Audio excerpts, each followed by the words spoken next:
आज एक बड़ी खबर, असम विधानसभा चुनाव के लिए बीजेपी की लिस्ट जारी और बीजेपी ने 88 उम्मीदवारों के नामों का ऐलान कर दिया, यानी कि लिस्ट जारी कर दी है।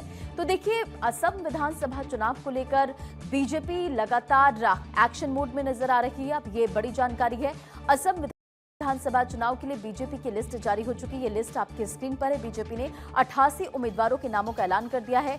जालुकबारी से चुनाव लड़ेंगे सीएम हिमंता बिस्वा शर्मा, और ये अपडेट हम आपको दे रहे हैं, जहां असम विधानसभा चुनाव के लिए बीजेपी ने लिस्ट जारी कर दी है। बीजेपी ने 88 उम्मीदवारों के नामों का ऐलान किया है। ये लिस्ट आपके स्क्रीन पर, और जालुकबारी से असम के मुख्यमंत्री हिमंता बिस्वा शर्मा जो कि चुनावी मैदान में होंगे। और देखिए, ताबड़तोड़ बीजेपी की रणनीति असम में तीसरी बार जीत हासिल करने के लिए बनती नजर आ रही है। और आपको ये भी बात बताएं कि प्रधानमंत्री मोदी भी आने वाले समय में यहां पर पहुंचेंगे, चुनावी जनसभा को संबोधित करने वाले। बैक टू बैक उनकी कई रैली होगी और इस रैली के जरिए जाहिर तौर पर अपने पक्ष में वोट की अपील करते बीजेपी नजर आने वाली है। और दूसरी तरफ लगातार जो बीजेपी है वो ग्राउंड पर भी अपनी पकड़ मजबूत करने के लिए एक्शन मोड में नजर आ रही है। फिलहाल इस खबर पर एक अपडेट के साथ अक्षय भी हमारे साथ जुड़ गया। अक्षय, असम विधानसभा चुनाव के लिए बीजेपी की लिस्ट जारी हो चुकी है, क्या कुछ खास है इसमें? देखिए, बीजेपी ने पहली लिस्ट अपनी जारी की है। 88 उम्मीदवार इसमें शामिल किए गए हैं और सबसे बड़ी बात ये रही है कि हिमंता बिस्वा शर्मा का नाम भी इस लिस्ट में शामिल है। इनको जालुकबारी से चुनाव लड़ाया जा रहा है और ये कहा जा सकता है कि हिमंता बिस्वा शर्मा के साथ साथ जो भी कांग्रेस से यहाँ पर बीजेपी में लोग आए हैं उनको भी महत्ता दी गई है। प्रदीप बरदोई ने ही परसों इस्तीफा अपना दिया था और कल बीजेपी में शामिल हुए थे। 20 फुट पर वो चुनाव लड़ने जा रहे हैं। कांग्रेस के सांसद रहे हैं लेकिन विधानसभा चुनाव लड़ेंगे।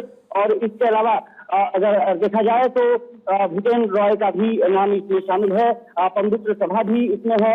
इसके अलावा कौशिक राय को चुनाव लड़ाया जा रहा है।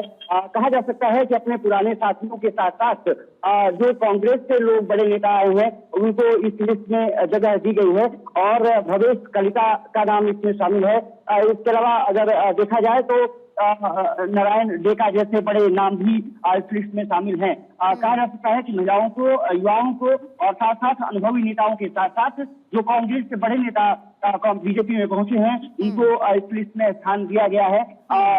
कोशिश बीजेपी की यही है कि एक बार फिर से तीसरी बार वहां पर सत्ता में आया जा सके और इसके लिहाज से अगर देखा जाए तो ये लिस्ट पूरी तरह से संतुलित दिखाई देती है, जिसमें कि महिलाएं भी हैं, इसके अलावा युवा भी हैं और साथ ही साथ अनुभव का सम्मिश्रण देखने को मिल रहा है। कहा जा सकता है कि इस लिस्ट के जरिए बीजेपी ने कोशिश की है कि हर समुदाय को यहाँ पर उनको मौका दिया जा सके।